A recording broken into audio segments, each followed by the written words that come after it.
Our hearts beat to the city streets. We began to feel the fire.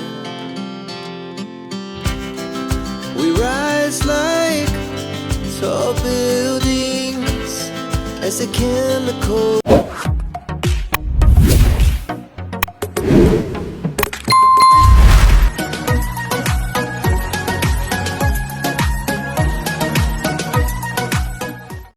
So yun mga kalingap, mga kaibigan, mayroon na namang inilapit sa atin na isang pwede din natin na matulungan, at dito pa rin ito sa Barangay Ugod. So mga kalingap, mga kaibigan, tara, samahan nyo kaming muli para makita natin at makausap natin ang inilapit na to sa atin. Let's go.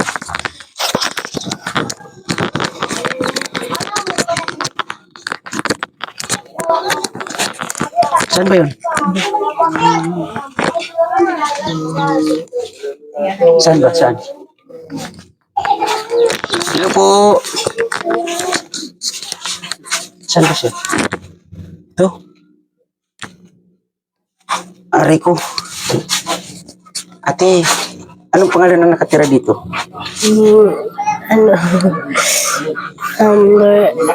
Lourdes po, de la Cruz. Lourdes de la Cruz. Ilang taon? 86 po. 86. Kaano-ano mo siya? Lola ko po. Ito siya. Opo. Lola, anong pangalan? Lourdes de la Cruz. Lourdes de la Cruz. Ilang taon po? 25 na. 25. So ilang taon siya? 85, 86 po. 86. Kasi nagka-ano lang siya. Ano? Yung mahina na na memory. Okay. Teka. Kasi pinanganak ako nung January 10, 1940. January 10, 1940. Yeah. Oh. So sino ang kasama ninyo dito, Lola? Maliban dito sa apo mo? Yung mga apo ko. Mga apo. At saka yung ano ko, Anak mo. Oh, ano yung anak mo dito, nanay? Lalaki, babae? lalaki. Lalaki. Ilan po ang anak nila? Pero na to ero ay ano? Ito. 7. Ito na to, Sinda. Okay, so ano yung pwede namin na itulong sa iyo, Lola? Kayo lang po ang may ano, kung ano. Okay. So yun po mga kalingap, mga kaibigan, sa mga nakapanood po dyan, si Lola ay 86 years old na daw po, at ayun nga ay nakapampers po siya, So siguro po sa ganitong edad, alam na po natin kung ano ang kailangan ng isang senior citizen, So balikan po natin itong si Ate, anong pangalan ni Ate? Cecil po. Cecil. Cecil. Opo. So bakit pinapawisan ka, Ate? Pakilagay mo ito dyan. Kinakabahan. Kinakabahan. Bakit ka kinakabahan? Bakit ka kinakabahan, Ate? First time. First time. Oh, grabe pag first time, So, nanonood ka ng mga drama series, Ate? Oh, ano nangyari?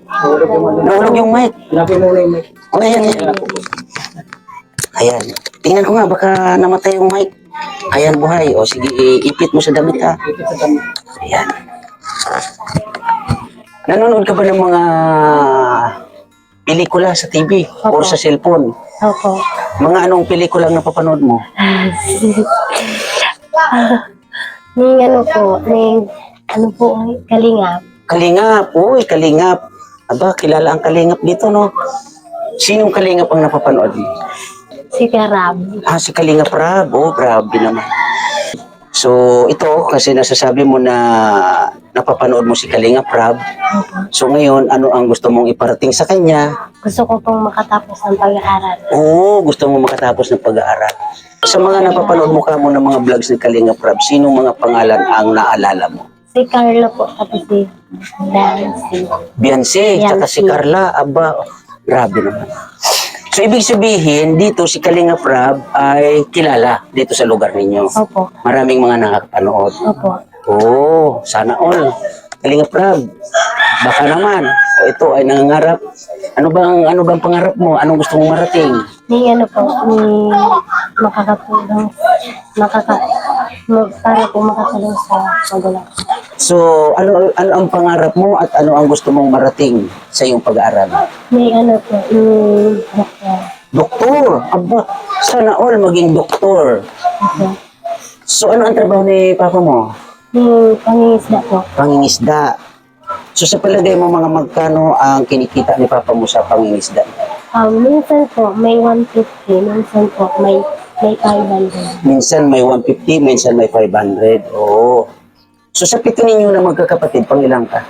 Pang-5 po. Ang 5. Sa mga nakakatanda sa iyo, mga nag-aral sila. Opo, pero po hindi po sila nagkakasama. Hindi nakapagtapos ng pag-aaral. So, sa ngayon, ilan sa mga kapatid mo ang nag-aaral? 3 lang po kami. 3 na lang kayo na nag-aaral. Opo. Ano yan, yung mga nakakatanda sa iyo, may mga nag-aaral pa? Wala naman po. Wala na. So, anong grade ang nag-aaral ngayon? Grade 8. Ay ano po, ako po grade 8. Tapos may grade 6 po. Tapos may grade 4. Oh, so yung mga napanganay sa iyo, hindi na nagsipag-aral. Ano yan, may mga asawa na? Wala pa man po. Wala pa. Isa meron. Yung isa meron. Ah, okay. Si mama mo, anong trabaho? Para ano po, para tinda. Anong tinitinda niya? Isda po. Ah, isda. So siya ang naglalako ng isda. So yun nga, ulitin ko yung tanong ha.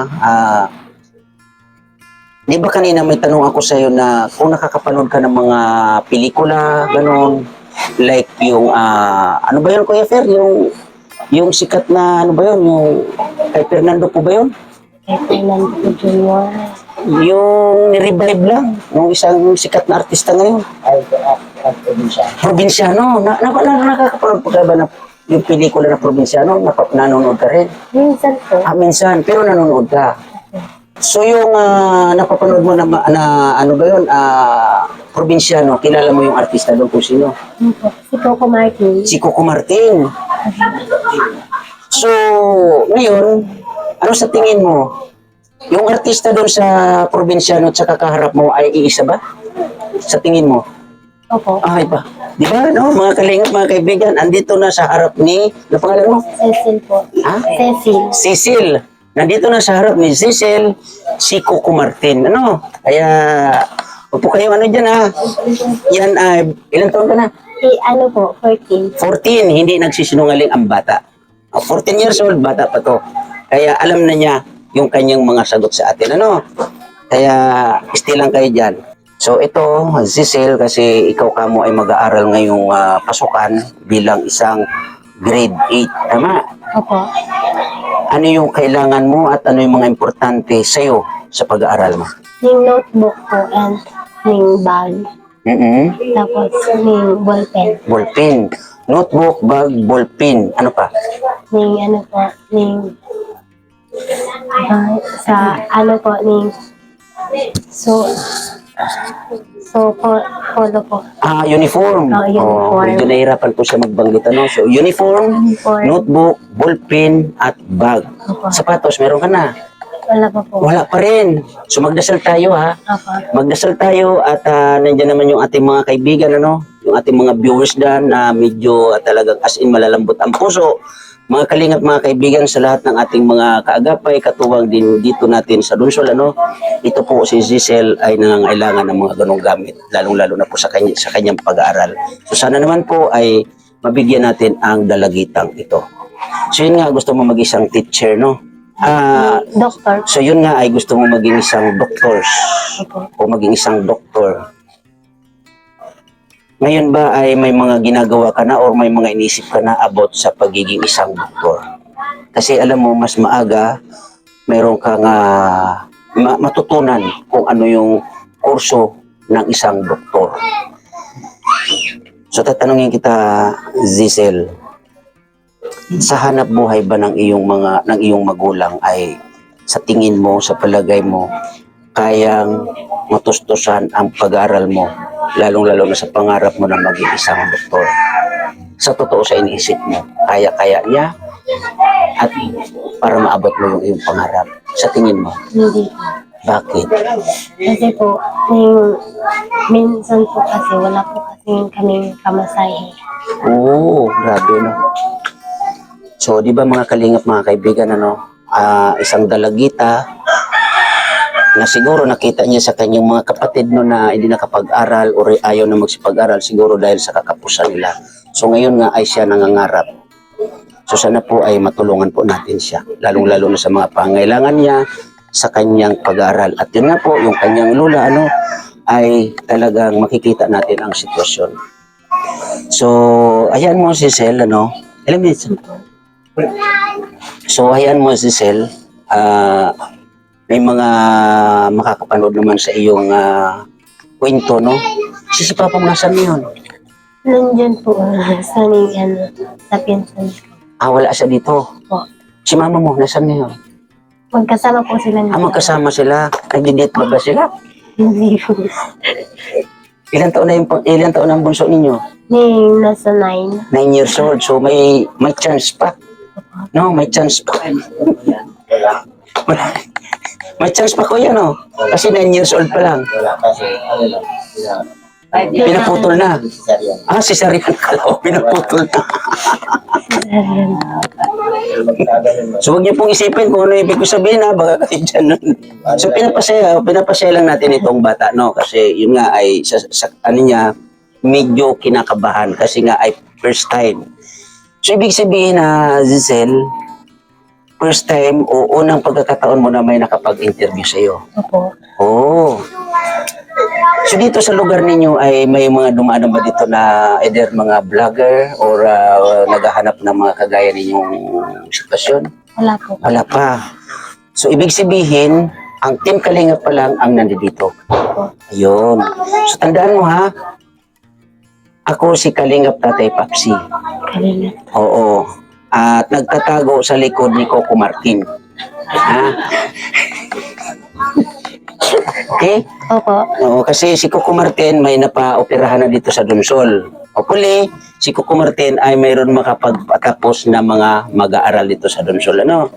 So ikaw ay, ano yung talent mo? I mean, ano yung alam mo? Marunong ka bang umawit? Marunong ka bang kumanta? Sayaw? Ano ba? Sayaw po. Sayaw. Nako, hindi natin ano yung sayaw kasi baka mamaya. Alam mo ba yung Elias? Kaya mo ba yun?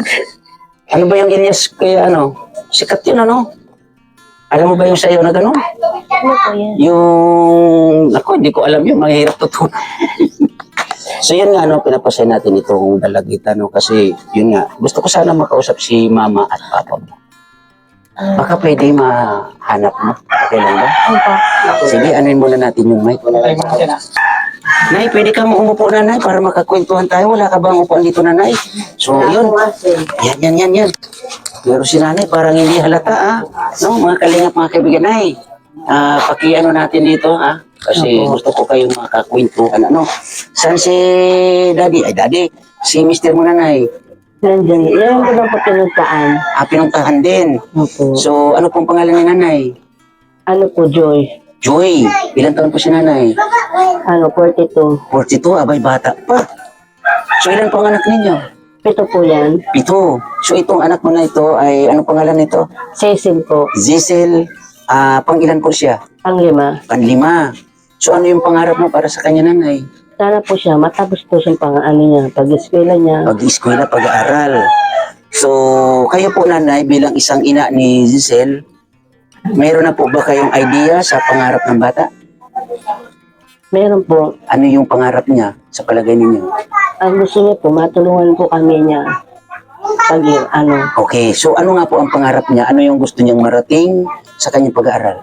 Gusto niya po daw, mag-ano po na pag-eskwela niya. Tapos po yung niya,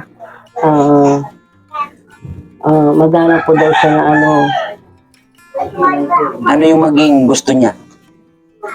hindi po niya po sinasabi sa Hindi pa siya yung sinasabi. So, napakaswerte pala ni Coco Martin, Kasi kay Coco Martin sinabi ang pangarap ng batang ito. So, Nanay, nasabi po sa akin ng iyong anak na gusto niya maging doktor. So, kaya naman, Nanay, sa palagay ninyo? Kaya naman po, kung po talagang kahit lang po talaga. Kayo talaga. So, kayo, Nanay, bilang isang ina niya, ano yung inyong pinagkakabalan sa ngayon? Ako lang po kasi po yung binan ko, hindi lang po siya Kaya dito lang po ako. So ano yung karamdaman ni Lola? Ano po, napilay po kasi yung ano niya. Kaya po, hindi na po siya nakakalakad. Oh, so siya ay nanay ng iyong asawa na tatay ni Giselle. Okay.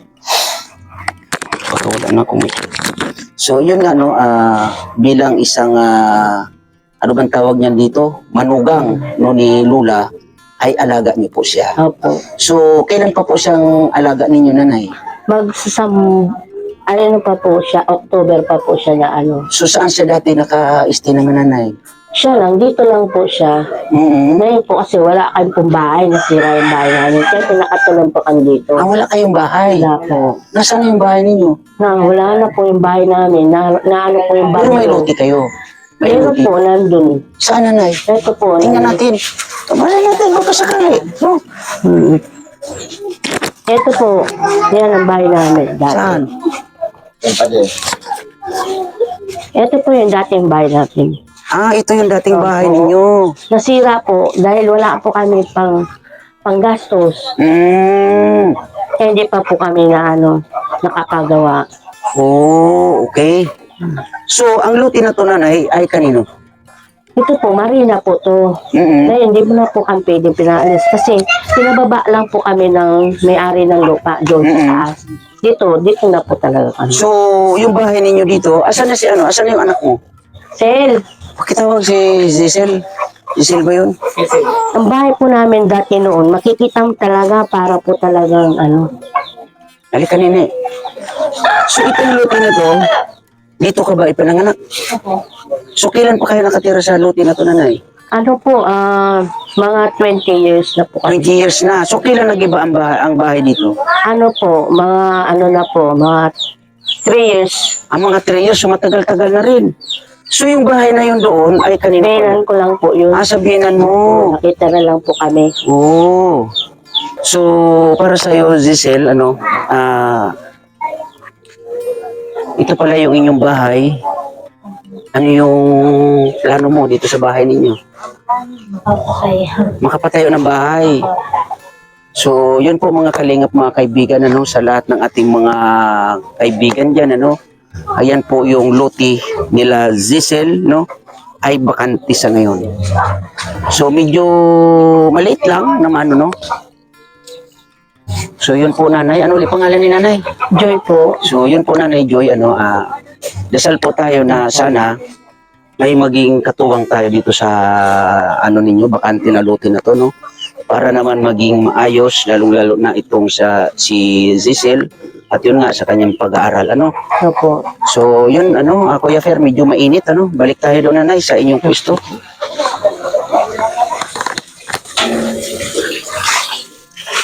Ito, nali ka dyan.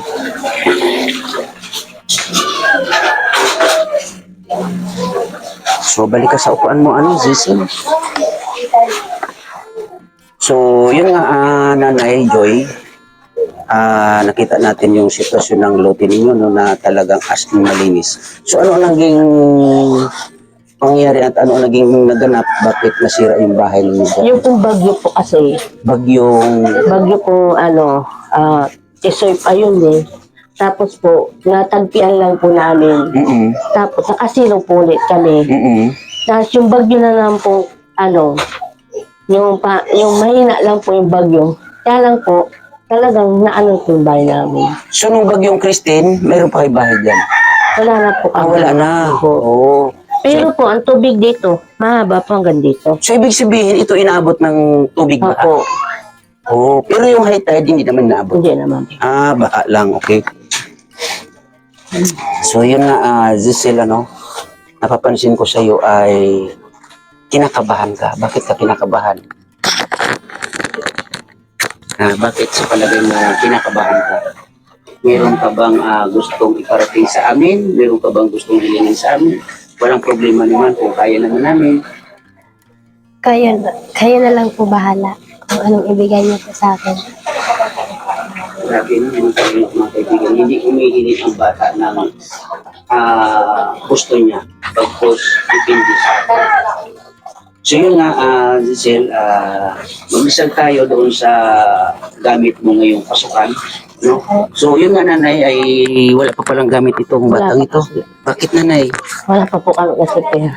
Ha? Wala pa po kasi kami naipon yung So si tatay, nanay ay isang mangingisda lang. mangingisda. Maliban sa pangingisda, ano yung additional income niya? Wala naman po. Talaga po, dagat lang po Dagat talaga. lang talaga. So ano yung ginagamit niya sa pangingisda? Sarili or ano? Sarili lang po namin. Sarili niyo yung bangka? Opo. Pwede niyo huwag niyo sabihin sarili. Ano yun? Ulitin ko ha. Ano lang po kami. So bilang mangingisda si tatay, nanay, ano yung ginagamit niya sa pangingisda? Sarili niya o ano? Hindi po. Ay, hindi. So, yun po no, mga kalingap, mga kaibigan, na ito po ay hinihingi natin ng tulong o hinihingi ko po ng tulong sa inyo, lalong-lalo na po yung gagamitin ni Giselle sa kanyang school. So, ganun lang, nanay, siguro, ipapangako ko na yung gamit niya sa school, sasagutin muna namin, Pero yung sa bahay ninyo ay depende yan, pag-usapan namin kung ano yung magiging dyan. Kasi siguro yung 15,000 medyo kulang din, Opo. Gusto ko sana makausap si mister mo, sana para siguro sa next na pag-usap natin, baka makausap namin si tatay, So, yun nga po, kami ay nasa panahon ngayon ng scouting. Naghahanap kami ng mga kagaya ninyo, kagaya ng sitwasyon ng kwento ninyo, makuha lang kayo ng konting kwento, At ito na nga, ay nalaman ko ang sitwasyon ninyo. So, siguro sa next natin na pag-uusap ay magdadala ko ng konting regalo sa inyo, At babalikan po namin kayo kasi nga, ito nga si Giselle ay gusto rin namin na matulungan sa kanyang pag-aaral, So ganun lang, Giselle, sinasabi mo naman na sa 7 ninyong magkakapatid, tama ba, nanay? Kasi ang kwento ni Giselle ay sa 7 magkakapatid, siya ay panlima, walang nakatapos o nakarating ng college doon sa... Wala po. Bakit, nanay? Kasi po, dahil po sa talagang inap po ang buhay talaga namin. Huwag na umiyak, nanay. Bawal po yan, nanay. Huwag kayo umiyak. Kwento natin, nanay, So, yun po, si nanay medyo naluluha, Kasi sa sitwasyon sa buhay. So, ganun lang, nanay, Tulong-tulong lang, Kasi nandito naman ang Team Kalingap, sa abot ng aming makakaya, ay magpapaabot kami ng tulong, lalong-lalo na dito kay Giselle, So, ganun lang, Giselle, payo ko lang sa'yo, huwag mong intindihin ang kahirapan. Ang kahirapan, sadyang nandyan yan, nakayakap sa atin, pero tayo ang gagawa ng paraan para unti-unti tayong makawala sa kahirapan. Ano yung dapat natin gawin? Ikaw bilang isang mag-aaral, pagpupusan mo ang iyong pag-aaral. Ayan, alam ko naman may angking kang talino. At yun nga, kung ano yung talent mo, gusto ko na pag-igihin mo, pa-improve mo. Sana sa next natin na pagpupultuhan ay mayroon kang may handog sa akin na mga ilang talent, para naman makita namin kung ano ba talaga yung talent mo. Okay? So, ganun lang, nanay, Joy. Siguro sa next pag-uusap natin, babalik kami dito, Kaya, ikaw, Joy, yun lang, pagigihin mo lang ang iyong pag-aaral, ha? Tuloy-tuloy ka lang. Huwag mo isipin yung kahirapan. Nandito si mama at papa mo, at nandiyan si lola mo, nandiyan naman ang mga kapatid mo, at yun na nga, ang Team Kalingap ay nandito na sinasabi mo, na parang, yun nga, mga Kalingap, mga kaibigan, na parang dito sa Ugod ay napapansin ko sa mga bagong scout natin dito ngayon ay bukang bibig nila si Kalingap Rob, At ayun, napapanood nga nila yung mga vlogs ni Kalingap Rob dito. Kaya sana Kalingap Rob, pangarap ko rin po na makabalikan muli dito sa bansa. Mapasalan, ilan sa ating mga bagong scout mo, Sinananay yung mic, nanay. Yan, para maganda tayo. Yan, thank you. So, yun po mga Kalingap, mga kababayan, sa mga dito po sa aking premiere, ito po ay mga bagong mukha sa ating channel. Bagong scout, sabi ko naman, iigtingin, palalawakin natin ang mga pag-i-scout natin dito sa Lungsod. Kaya sa mga teams dyan, maraming salamat po sa inyong suporta at sa mga nagiging kaagapay natin sa paglingap dito sa Lungsod Sorsogon ay maraming salamat po sa inyo, Sa sunod po sa mga susunod na vlogs natin dito ay paaabotan natin ng konting tulong ang mga bagong muka sa ating channel. Kaya samahan dito ulit sa aking premiere. Maraming salamat. Unang-una, Kuya Bal Santos Matubang, Athena Vlogs, Kalingap Rab. At sa lahat, maraming salamat and God bless po sa lahat. Bye-bye!